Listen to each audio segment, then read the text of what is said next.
The Russian Revolution explained how Russia lost its crown and gained a dictator.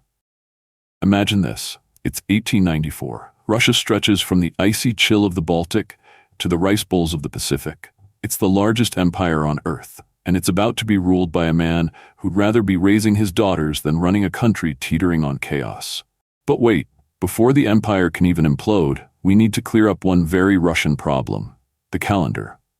While the rest of Europe is sipping espresso in November, Russia still thinks it's October. And that's just the start of the confusion.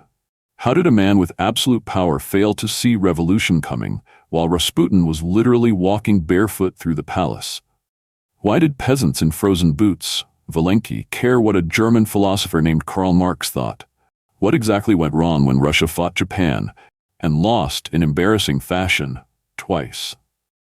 And what does a Bloody Sunday, a vodka-fueled government, and a mystic who wouldn't die have to do with the fall of a 300-year-old dynasty?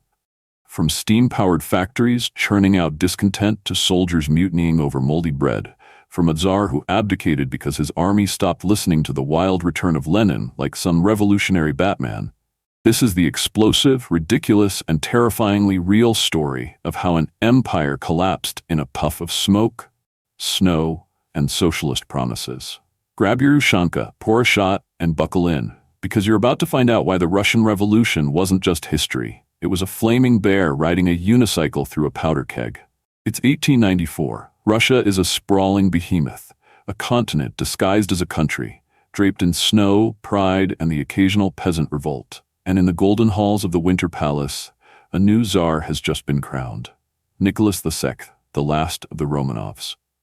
Young, awkward, and famously unprepared, Nicholas wasn't exactly Vladimir the Great.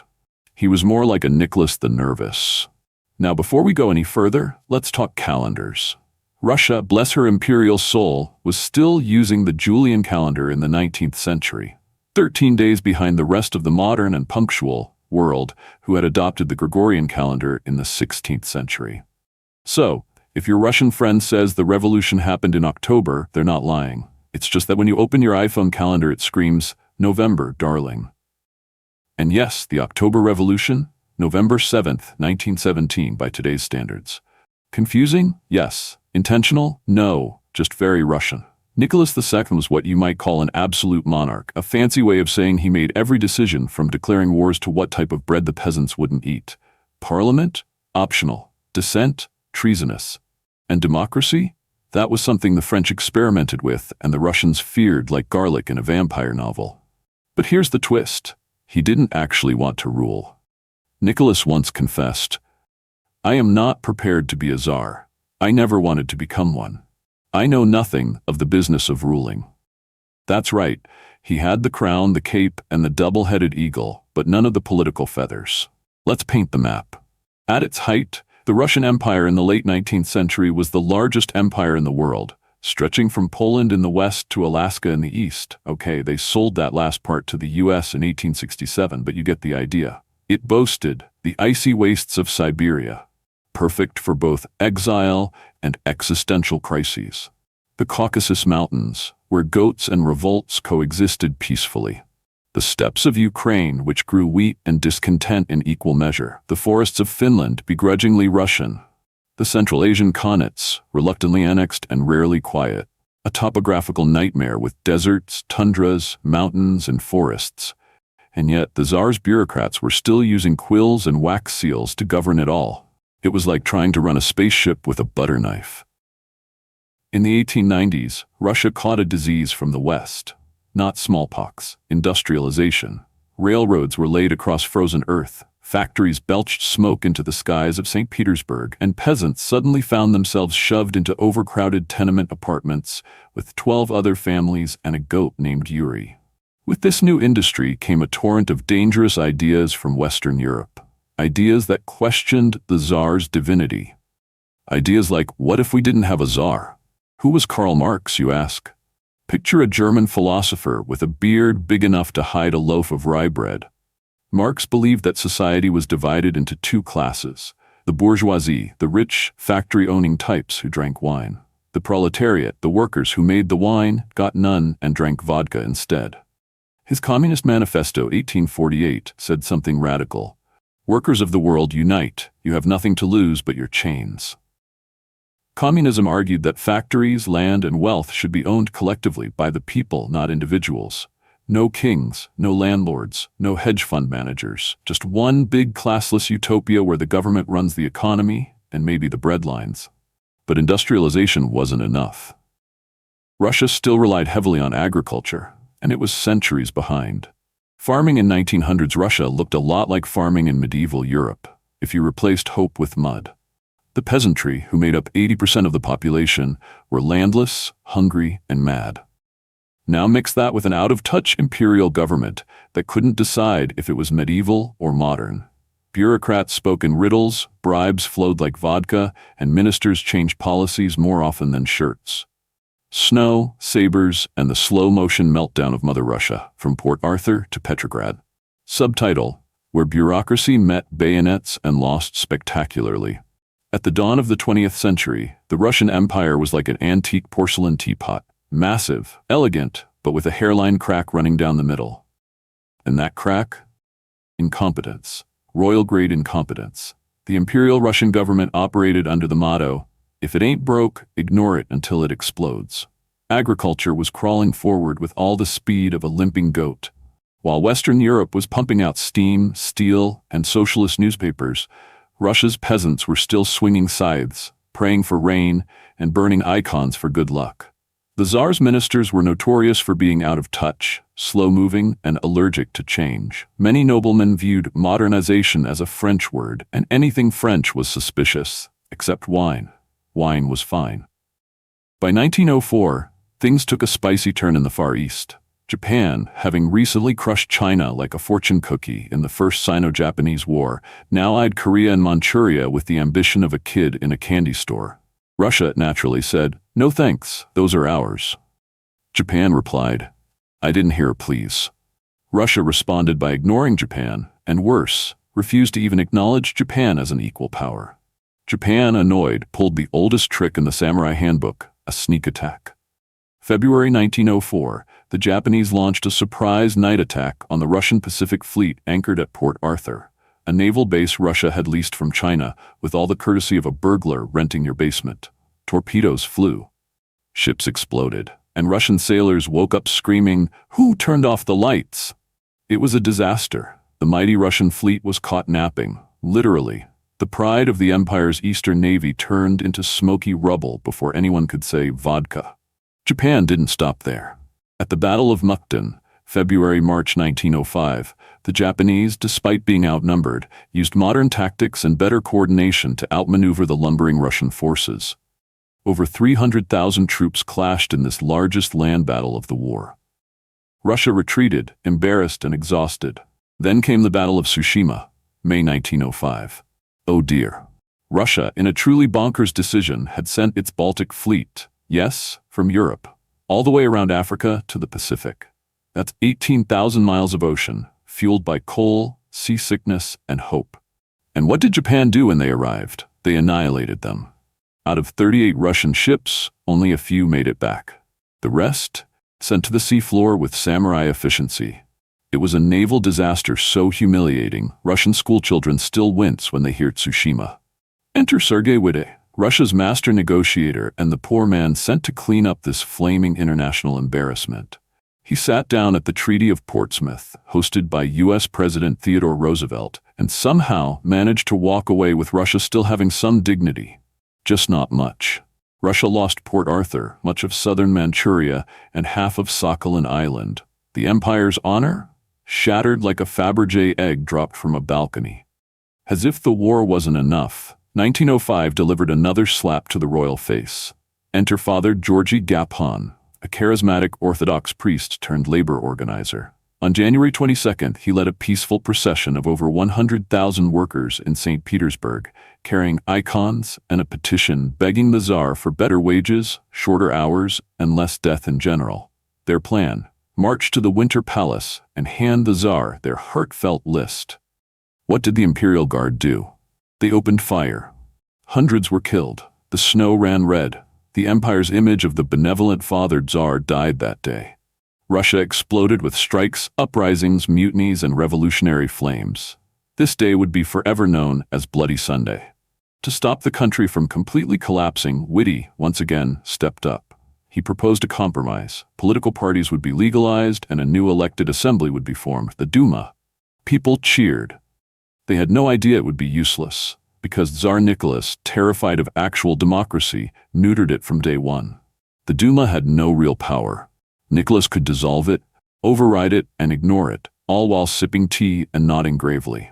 Then came Prime Minister Pyotr Stolypin, appointed by the Tsar to calm the chaos. He was tough, brilliant, and had one dream: fix the crumbling agrarian system. He introduced reforms allowing peasants to own land, modernize farming, and escape communal serfdom. It worked, a little, until it didn't. In 1911, while watching an opera with Nicholas II at the Kiev Theater, Stolypin was shot and killed by a revolutionary disguised as a gentleman. He died dramatically, saying, "I am happy to die for the Tsar." The Tsar, meanwhile, was checking his watch. In 1914, two major events happened.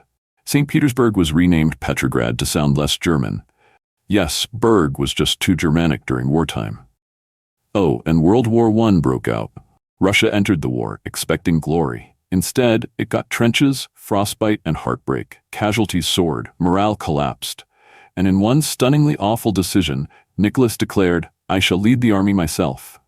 Everyone said no, for the love of babushkas, don't. He did it anyway. He left his wife Alexandra in charge of the capital, under the spiritual guidance of Grigory Rasputin, a monk with hypnotic eyes, healing hands, and the hygiene of a badger. As Russia bled on the front lines, rumors flew. Rasputin was controlling the empress. Was he a German spy?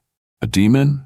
Or just a really persistent house guest? Whatever he was, Russian nobles decided he had to go. December 1916, a group of nobles lured Rasputin to a dinner party in Prince Yusupov's basement. They poisoned him. He didn't die. They shot him. He got back up. They shot him again, still breathing. They beat him, tied him up, and threw him into the icy Neva River. Autopsy report. Cause of death? Drowning. If you ever needed proof that Rasputin's running on pure chaos magic, there it is.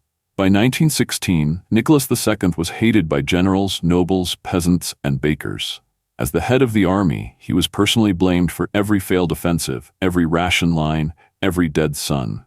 Food shortages and war fatigue lit the fuse. Cities were starving. Protesters filled the streets. The army, the very tool the Tsar counted on, was now sympathizing with the rebels.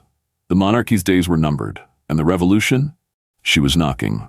The Russian army, already demoralized and poorly equipped, began to fall apart. Bullets ran out, morale ran out, bread ran out. And the only thing still plentiful? Mutinies and frostbite. By early 1917, Petrograd, formerly St. Petersburg, renamed because Berg sounded too German, was teetering on the edge. Nicholas, ever the optimist, believed the army would put down the protests. But then, the punchline, the army joined them. Soldiers, instead of opening fire, flipped their rifles around and marched with the protesters. Some hugged the crowds. Others handed out bullets as souvenirs. With the capital in revolt, railways blocked, and even the generals growing pale, top army commanders met the Tsar at his train carriage in March 1917. They didn't come with medals. They came with an ultimatum. Nicholas, it's over. The train has left the station, literally and figuratively. And so, in a cold train car, Nicholas II scribbled his abdication, ending 3 centuries of Romanov rule. He handed the empire not to his son, but to his brother, Grand Duke Michael, who wisely replied, "Thanks, but no." And just like that, the Russian monarchy vanished like vodka in a snowstorm. Meanwhile, watching from abroad with a revolutionary grin was a certain Vladimir Ilyich Ulyanov, aka Lenin. When he got word of the Tsar's fall, he probably did a little Bolshevik dance in his boots. The Germans, seizing the moment, smuggled Lenin back into Russia in a sealed train, hoping he'd cause chaos. Oh boy, did he ever.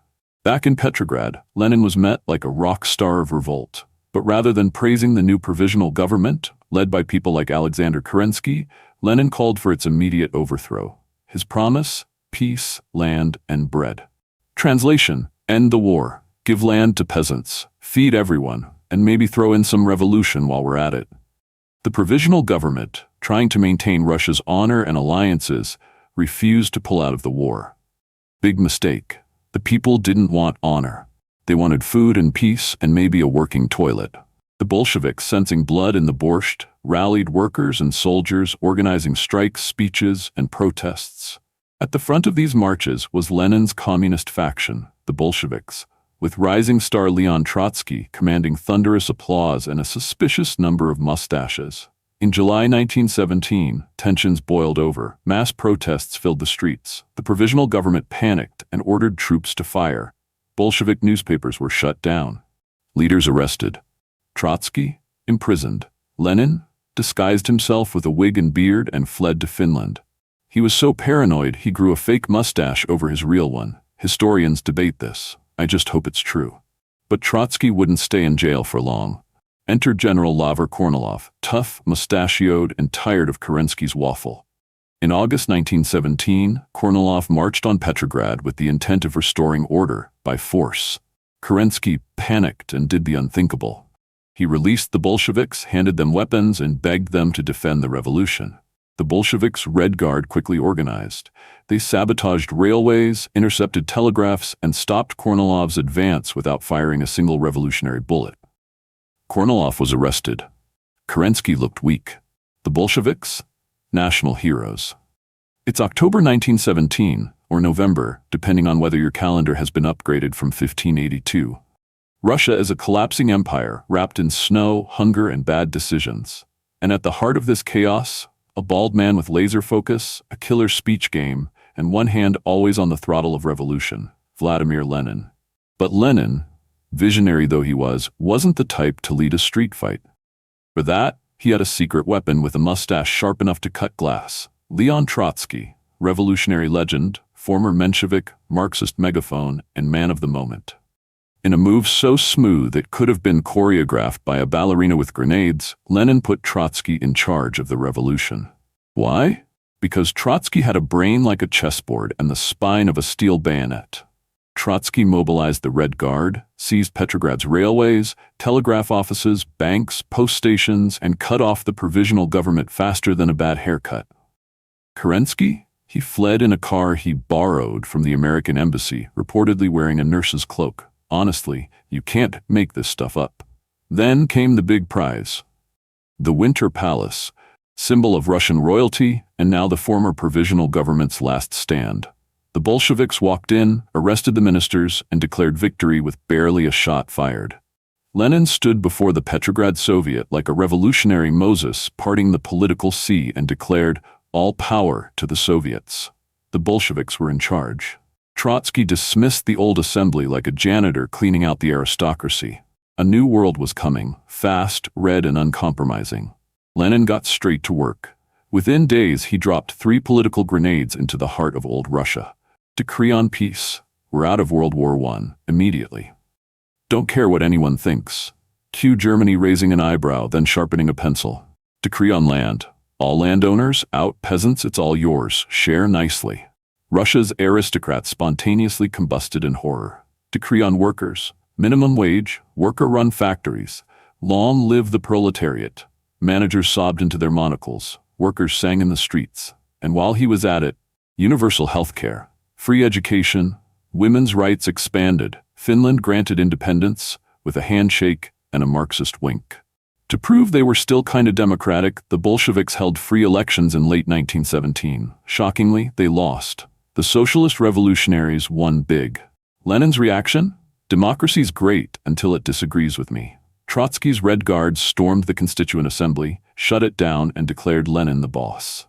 Democracy had a brief, tragic fling in Soviet Russia, and then disappeared like the Romanovs' Christmas card list. With enemies everywhere, Lenin moved the capital to Moscow, easier to defend, more central, and far less likely to get overrun by counter-revolutionaries in fur hats. In March 1918, Lenin officially switched Russia to the Gregorian calendar, catching up with most of Europe by deleting 13 days from history. Imagine going to bed on February 1st and waking up on February 14th, Valentine's Day and Revolution Day in one. But more seriously, the big drama was the Treaty of Brest-Litovsk. Germany and Austria-Hungary demanded a chunk of Russia's flesh. Trotsky stalled, hoping Germany would collapse. Germany said nope and invaded. So, in desperation, Lenin agreed to a humiliating peace. Russia lost Ukraine, Poland, the Baltics, and more. And in return, peace, sort of. Enter the Czechoslovak Legion, a 60,000-strong band of ex-prisoners of war and freedom fighters. They had fought for Russia in WWI, hoping to earn independence for Czechoslovakia. But when peace came, they were told to go home via the Trans-Siberian Railway. Bad idea. Fights broke out with Bolshevik forces. The Legion mutinied, took control of large rail segments, and boom, the Russian Civil War officially began. The factions, the Reds, Bolsheviks, Lenin, Trotsky, and their army of angry workers, peasants, and soldiers. The Whites, Tsarists, nationalists, monarchists, foreign powers, Cossacks, and confused monarchs with more medals than military victories. Even Britain, France, Japan, and the USA got involved, hoping to stop communism before it became a global fashion trend. At first, the Whites made gains, but their problems were huge. They weren't unified. Some wanted the Tsar back, some wanted independence. Their generals were either drunk, violent, or both. Looking at you, Alexander Kolchak. Kolchak insulted allies, executed civilians in droves, and still couldn't hold a map straight. In Yekaterinburg, the deposed Nicholas II and his family were being held under Bolshevik guard. When it looked like white forces might rescue them, the Bolsheviks made a chilling decision. On July 17, 1918, the Romanovs were executed in a cellar. No trial, no mercy. Just the brutal end of a dynasty, sealed with gunfire. To secure the Bolshevik stronghold, Lenin and Trotsky launched the Red Terror. Secret police, the Cheka, arrested or shot dissidents. Dissenters were sent to gulags. Trotsky held generals' families hostage to ensure loyalty. Strikes answered with bullets. Opposition answered with purges. It was ideology with an iron grip. They controlled the central cities, factories, railways, and resources. The Whites were disorganized, spread out, and lacked a common goal. Foreign powers lost interest once Germany surrendered. By 1920, the Allies withdrew and the Czechoslovak Legion went home, mission complete. The collapse of the Russian and Austro-Hungarian empires reshaped Eastern Europe. Countries scrambled to declare independence. Poland under Józef Piłsudski wanted to expand its new republic.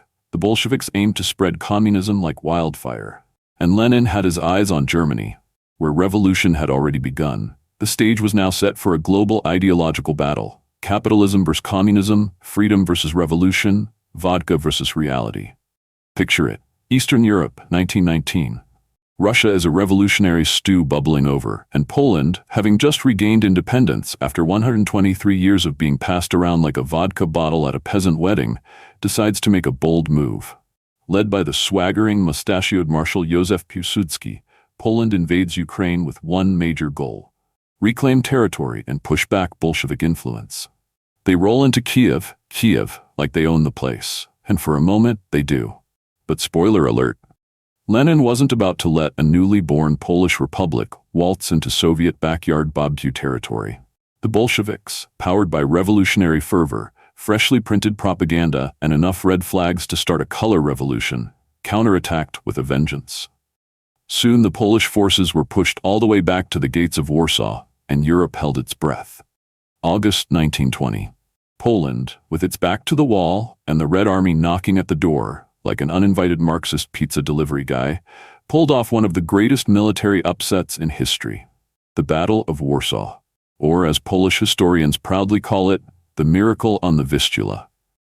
The Polish army, using clever counteroffensives and radio intel, including intercepted Bolshevik messages, pushed back Trotsky's troops like a bar bouncer throwing out unruly revolutionaries. Had the Red Army broken through, they likely would have marched into Berlin. No Lenin, no Stalin, no Trotsky ever forgot that moment of humiliation. Having lost Ukraine and Belarus in the short term, the Bolsheviks regrouped and did what any good Marxist revolution would do when faced with local resistance: install loyal socialist republics. Thus, Ukraine SSR and Belarus SSR were born. On paper, independent. In practice, marionette governments on strings pulled from Moscow. Eastern Europe dodged a full Soviet spread, but for the USSR it was only the beginning. Russia's economy in the early 1920s, imagine a steam engine made of rust, vodka, and pure desperation. So what did Lenin do? He performed ideological judo with a move called the New Economic Policy, NEP, in 1921. This allowed small private businesses, peasants to sell extra grain, a little capitalism to keep the socialism alive. It was one step back, two steps towards the five-year plan. Marx might have rolled in his grave, but Lenin knew, starving workers don't make great revolutionaries. By December 1922, the Union of Soviet Socialist Republics, USSR, was officially formed, bringing together Russia, Ukraine, Belarus, and the Transcaucasian Republic like an awkward communist boy band. Of course, it was less of a union and more of Mother Russia and her obedient socialist children. And standing atop the smoldering pile of monarchy, war, and famine was a frail, stroke-ridden Lenin, whose ideas would outlive him. 1924. Lenin dies. Russia weeps. The embalmers rejoice. But behind the scenes, a thunderous power struggle was cracking the very marble beneath Lenin's tomb. Trotsky, the man of charisma and permanent revolution, believed world revolution was essential, or the USSR would die in isolation. Stalin, cold, calculating, and already wielding immense bureaucratic power as general secretary, had other ideas. His motto? Socialism in one country, then the world, maybe. Stalin played the long game. He buried Lenin's criticisms, built alliances, outmaneuvered Trotsky, and by 1929 had Trotsky exiled. The revolution had devoured its own. After years of exile, Trotsky settled in Mexico, growing tomatoes and writing about Stalin's betrayals. Until in 1940, a Spanish communist agent named Ramon Mercader turned up with an ice pick and made sure Trotsky's last words were not, "I'm fine." Revolutionary street cred? Eternal. Survival rate? Not great.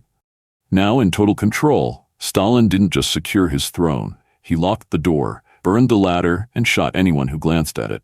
The great purges of the 1930s saw party members executed Red Army generals, purged writers, artists, scientists, and even school teachers vanish into the night. The NKVD, Stalin's secret police, turned paranoia into policy and built a surveillance state before the Wi-Fi even arrived. The gulags, evolved from Lenin's labor camps, became an entire nation within a nation. Millions were sent to chop wood in Siberia, mine coal in frozen mountains, die from overwork, starvation, or just because. They were not summer camps, despite the Soviets calling them re-education facilities. But Stalin wasn't just a tyrant, he was also a planner. The five-year plans turned the USSR from a backward agrarian society into an industrial juggernaut with record-breaking steel production, gigantic dams and railroads, entire cities springing up overnight. Factories roared to life. Tractors replaced horses. The West blinked. Suddenly, the USSR wasn't just a weird neighbor, it was a rising superpower. One big wrench in the gear? Collectivization, Stalin's plan to force peasants into massive state-run farms. In theory, more food, less waste. In practice, millions starved, especially in Ukraine, Holodomor, as grain was seized and dissent crushed. Stalin saw the suffering. He did not flinch. So where do we land? Did the revolution bring change? Undeniably. Did it create justice and equality? For some, briefly. For others, never. Did it turn Russia into a superpower? Yes. A cold, paranoid, and powerful one. It ended monarchies, inspired global movements, defeated the Nazis. But it also birthed a state so brutal that freedom came second to control. And one last twist. After fighting side by side in II, the West and USSR would never again see each other as allies. They were on the edge of cooperation. Then fell headfirst into Cold War shadows.